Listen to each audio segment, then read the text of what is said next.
Antigamente, a nomeação de um ministro do Supremo Tribunal Federal era um rito protocolar. O presidente da República enviava o nome para o Senado Federal, os senadores faziam uma sabatina, faziam uma ou outra pergunta mais difícil para o candidato, mas ele acabava aprovado por uma larga margem de votos. Porém, isso era antigamente. Nos últimos anos, esse rito tem se tornado cada vez mais complicado, principalmente por causa de um senador, Davi Alcolumbre, que já na primeira passagem como presidente do Senado, quis ter um ministro na Suprema Corte para chamar de seu, e dificultou a aprovação do nome de André Mendonça, que havia sido enviado por Jair Bolsonaro. No governo Lula, a novela está se repetindo, mas com muito mais gravidade. O nome de Jorge Messias, atual advogado-geral da União, já foi anunciado há meses. A novidade revelada pelo UOL é que Messias tem um cabo eleitoral muito improvável. O próprio André Mendonça, que já sofreu isso na pele antes. Isso é curioso porque, afinal de contas, André Mendonça foi indicado por Bolsonaro e Messias é uma indicação de Lula. Estou aqui com uma dupla terrivelmente talentosa, Thaís Bilenque e Carla Araújo, que acabaram de publicar uma reportagem no UOL contando o que Mendonça e Messias têm em comum e por que um está ajudando o outro. Muito bem-vindas ao UOL Prime, Carla Araújo e Thaís Bilenque. Salve, salve! Toledo, Carla. Eu agradeço muito essa companhia ilustre dessa dupla de sucesso. Opa, muito obrigado, Carla. Eu sou José Roberto de Toledo e este é o UOL Prime. Toda semana a gente conversa com os melhores repórteres sobre as melhores reportagens do UOL. Carla Araújo, o que Messias e Mendonça têm em comum?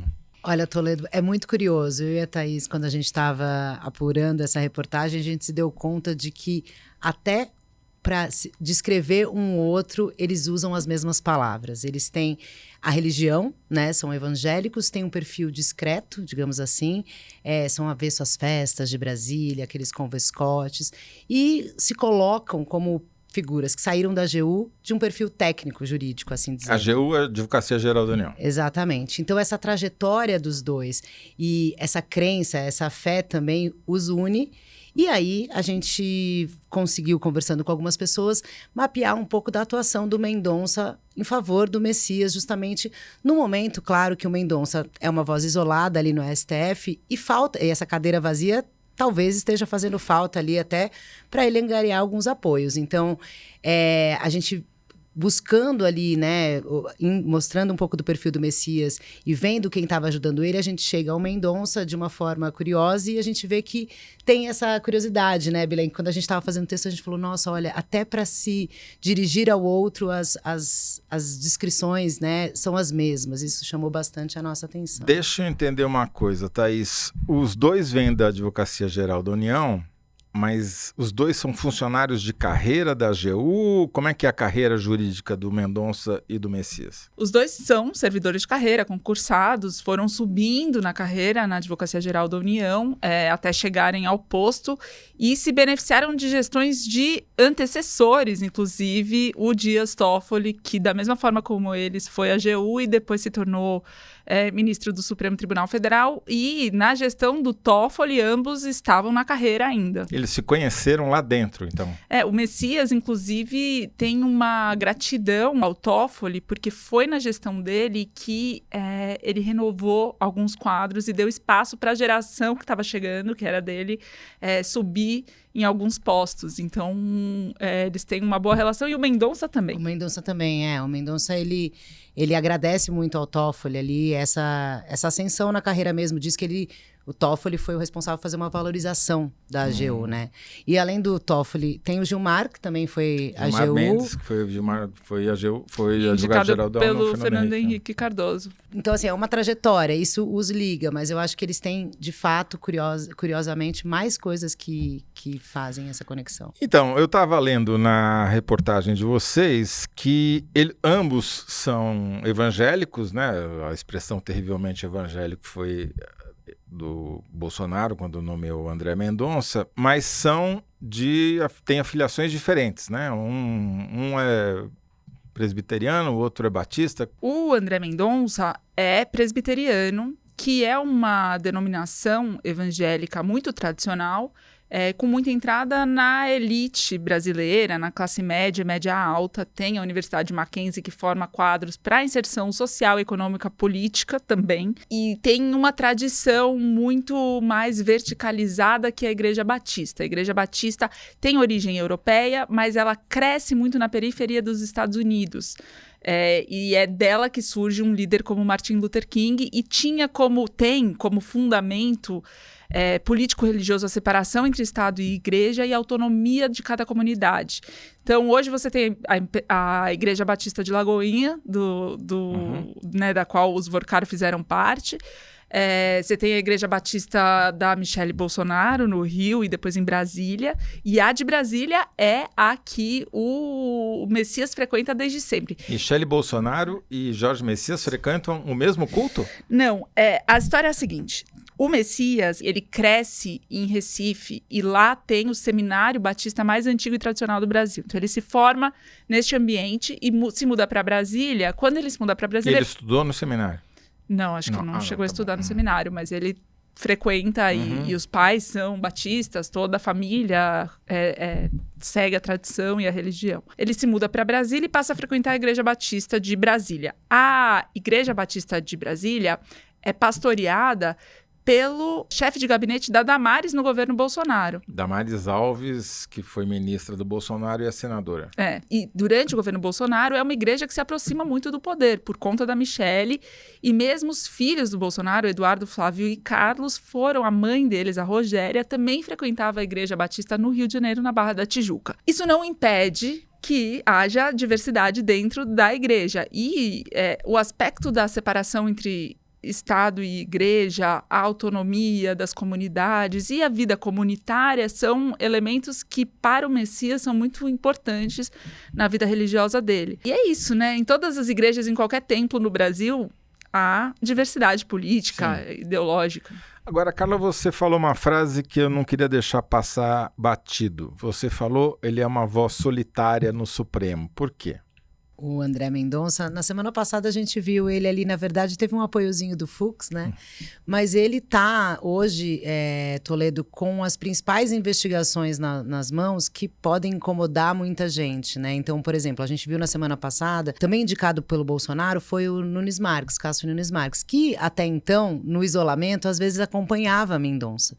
E no julgamento da prorrogação da CPMI ou não, que acabou não se prorrogando, o Cássio Nunes Marques ficou contra o Mendonça, né? Porque ali ele tem familiares envolvidos também com a questão do Vorcaro. E o Mendonça, me disse o ministro do Supremo o seguinte, ele está com uma possível bomba nas mãos. E se ele explodir essa bomba, ele explode junto aqui o Supremo. Então, tá tendo uma operação de isolamento dele, né? Quer dizer, ele está numa situação política por ter dado do Dias Toffoli outro AGU, né, o pepino da relatoria do caso Master, mas ele também tem uma peculiaridade que ele foi o primeiro ministro evangélico nomeado, ou não? E ainda mais com essa bandeira, né, de fato ter essa representatividade evangélica, né, porque o Bolsonaro, quando escolhe o terrivelmente evangélico, é esse aceno que ele quer fazer, né, tentando conquistar os evangélicos que hoje, eleitoralmente falando, são muito importantes, né? Sim.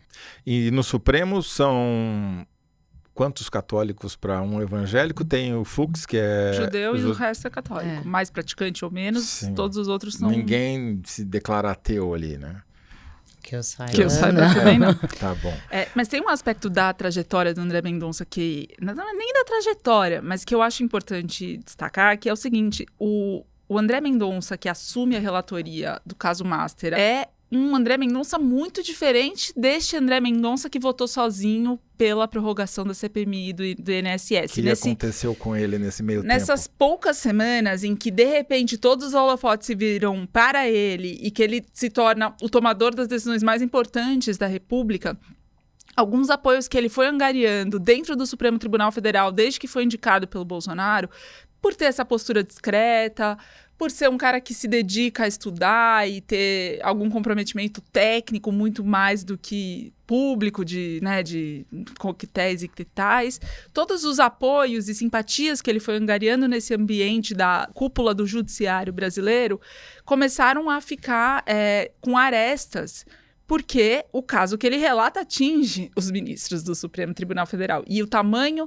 do peso que ele vai dar para as investigações contra o Alexandre de Moraes, contra o Toffoli, contra o Cássio Nunes Marques, tudo isso vai indicar também as relações que ele passa a ter, que ele consegue manter no Supremo Tribunal Federal. Diferentemente desses ministros que você acabou de citar, o André Mendonça não tem cônjuge com escritório de advocacia em Brasília, atuando nas cortes superiores? Não, mas tem um filho que acabou de se formar, mas, enfim, ele faz questão de dizer que passa valores aos filhos, e quando, até uma história curiosa que ele conta ali nos bastidores, que no dia que ele foi vestir a toga pela primeira vez, ele ficou com a família reunido ali na sala sozinho, mostrou ali a Praça dos Três Poderes e disse, olha, o poder não vai me corromper, mais ou menos assim, dizendo, é o que eu vou passar para os meus filhos. Ele tem um filho que acabou de tirar passar na OAB.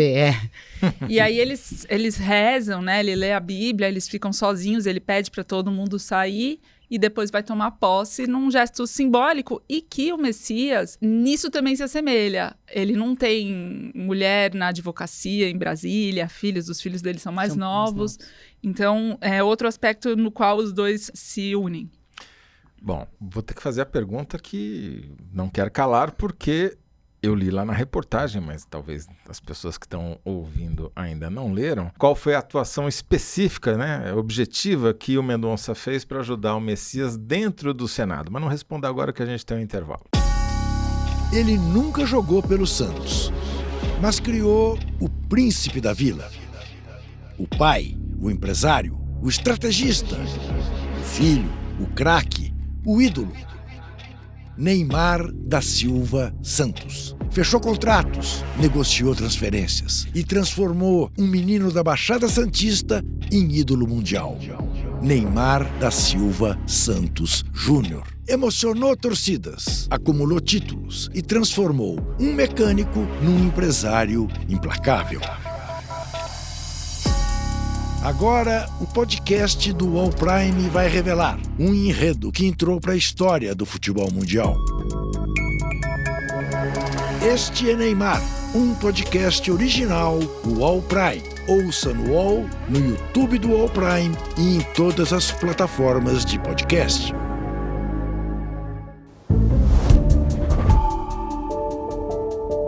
Então, eu li lá na reportagem de vocês que o Mendonça andou falando bem do Messias para uma senadora que até se impressionou com a fala dele. Pois é, a gente citou a Damares Alves aqui. O trabalho do Mendonça nessa ajuda ao Messias, ele passa basicamente por convencer e abrir as portas do Senado, dos senadores que têm uma resistência a ele. E aí ele fez algumas reuniões com esses senadores, digamos assim, mais bolsonaristas, que teriam naturalmente uma resistência maior ao Messias, e disse, olha, eu confio nele, ele vai agir corretamente, diminuam os preconceitos e as resistências.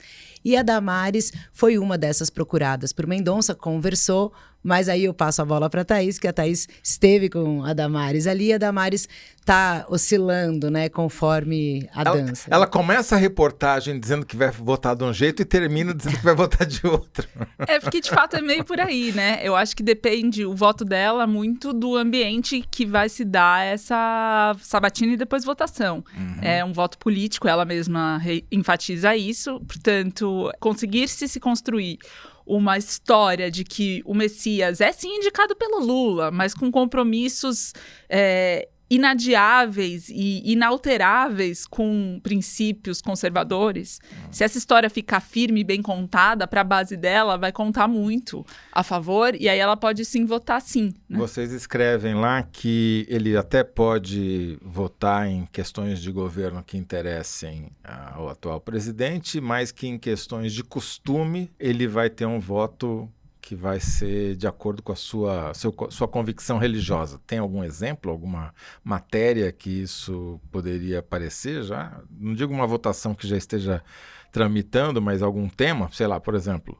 drogas, aborto. Eu não espero ver dele um voto progressista liberal, né, para liberar a ação de descriminalização de drogas. E ainda eu acho que o Supremo está tão no centro de uma crise que essas pautas dificilmente serão colocadas num curto prazo. É verdade. Né? Então acho que se a gente for ver esse teste vai demorar. Mas acho que a tendência é essa, né? Em aborto, drogas, acho que é uma postura mais conservadora. Embora, obviamente, o apoio do Mendonça seja importante porque ele tem entrada numa bancada que o Messias tem efetivamente muita dificuldade, aliás, vários nem sequer quiseram recebê-lo, né? Vocês contam na reportagem.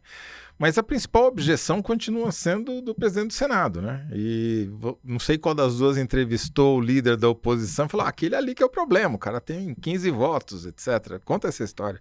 Então, o principal problema é o Davi Alcolumbre, e aí tem um outro problema, Toledo. A gente fica na expectativa da conversa do Lula com o Alcolumbre, que tem uma série de coisas para despachar, digamos assim. Então, ou seja, tem vetos, tem sessão do Congresso, que isso pressiona muito também o governo. E o que acontece? Do lado do Alcolumbre, eles dizem assim, ele não está ansioso, estou esperando o Lula chamar.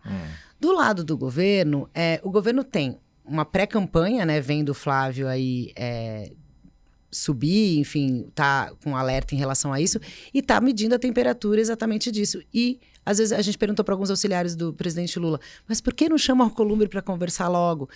E aí eles falaram, olha, o Lula sabe o timing das coisas. Tive a semana passada rapidamente em Brasília e eu fiquei com a impressão de que o Lula está até disposto a ir para o sacrifício, de mandar o nome sabendo que não vai ter votos e deixar o ônus da não aprovação para o Senado. Bate? Olha, eu acho que tem gente defendendo isso, que é melhor enfrentar, mesmo se for para perder.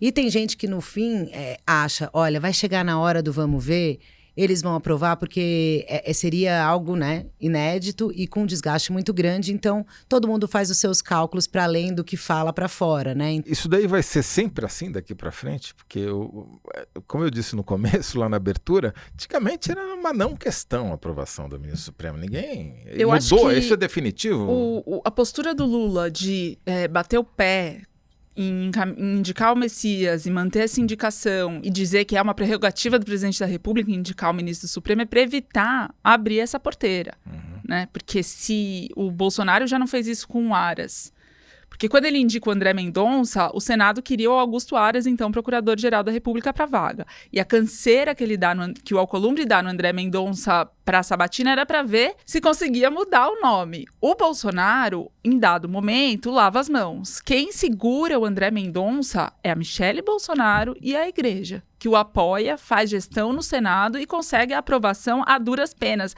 A lealdade do André Mendonça se dá muito mais à Michele e à Igreja do que ao Bolsonaro. Mas ele não retirou a indicação. Entendi. Então ele ainda não abriu essa porteira. Agora com o Messias é mais ou menos a mesma conta. Vamos dar a canseira, ver se troca. Não trocando, a expectativa é que continue aprovando. Agora, se tiver um presidente da República no futuro mais suscetível a esse tipo de pressão e abra mão dessa prerrogativa, eu não acho que, tal qual as emendas, a regra mude. Carla, você vê essa mudança, então, concorda com a Thaís, que é meio definitiva? E a Igreja, como ajudou o Mendonça, pode ajudar o Messias ou é só o Mendonça que está trabalhando a favor dele? Ou a organização, digamos assim, da Igreja Batista, outras lideranças evangélicas podem entrar nessa batalha em algum momento? Eu acho que sim, porque há uma interlocução cada vez maior, né, das igrejas no Congresso, de uma forma geral. Então, essa ajuda, ela acaba acontecendo ali nos bastidores. E eu acho que uma personagem que a gente destacou aqui, a Michele, é uma personagem que também pela origem e pelo conhecimento da mesma igreja, também tende a arrefecer essa resistência em relação ao Messias, né? Lembrando que no André Mendonça, ela foi a figura que emblematicamente mais comemorou aquela indicação. Ela estava, né, na sala ali de um dos gabinetes, enfim, comemorou. Então, assim, acho que tende a diminuir de fato as resistências, porque você tira a capa, né, de um indicado do presidente para tentar virar ministro supremo. Agora, eu acho um precedente perigoso se abrir essa porteira mesmo.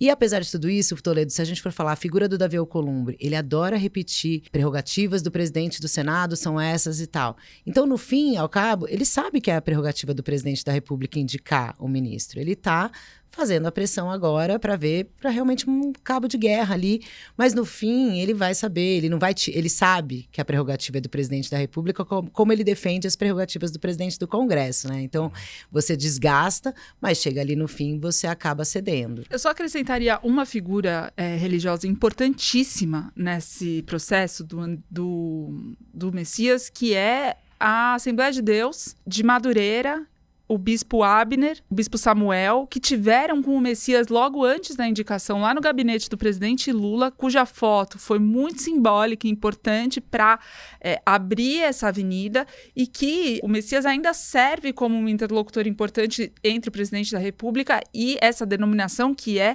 duas, três maiores do Brasil. E isso é muito importante para o Lula também. Então, esse trabalho ali é mais silencioso às vezes, menos em outros momentos, mas ele é relevante da mesma forma. Muito bom. Eu tenho a impressão de que vocês vão ter que voltar aqui em algum momento, num futuro não muito distante, para contar o final dessa história, porque pode ser um precedente histórico mesmo, né? Ainda mais se o Lula ganha a eleição, vai para o 4º mandato, com perspectiva de indicar não só o Messias, mas até outros ministros, e com um Senado que tudo indica vai ser muito mais hostil a ele do que o atual, né? Então, acho que vocês vão ter que voltar aqui em breve. Com prazer. Tomara, será um prazer. E vem cá, Carla e Thaís, onde é que os ouvintes podem ler essa reportagem de vocês? Pode ler essa reportagem no uol.com.br/prime. Muito obrigado a Thaís Bilenque, muito obrigado a Carla Araújo e obrigado a você que ficou com a gente até agora. Quem assina o UOL pode acessar a essa reportagem da Carla e da Thaís e muitas outras reportagens investigativas especiais lá no UOL Prime. Os assinantes têm acesso a todo o acervo jornalístico do UOL e ainda a opinião e análise criteriosa dos nossos colunistas.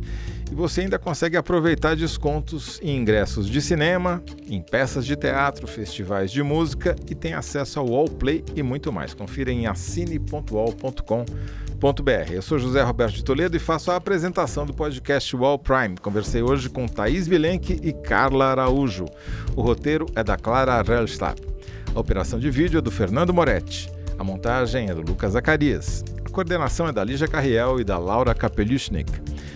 A trilha sonora original é composta pelo João Pedro Pinheiro e a trilha sonora incidental é da Epidemic Sound. A coordenação de operações é do Danilo Esperandil e do Eduardo Bonavita. A foto de capa é da Daniela Toviansky. O podcast é um produto do UOL Prime e a gerência geral é do Irineu Machado. A supervisão é do Murilo Garavello, diretor de conteúdo do UOL. Até o próximo episódio.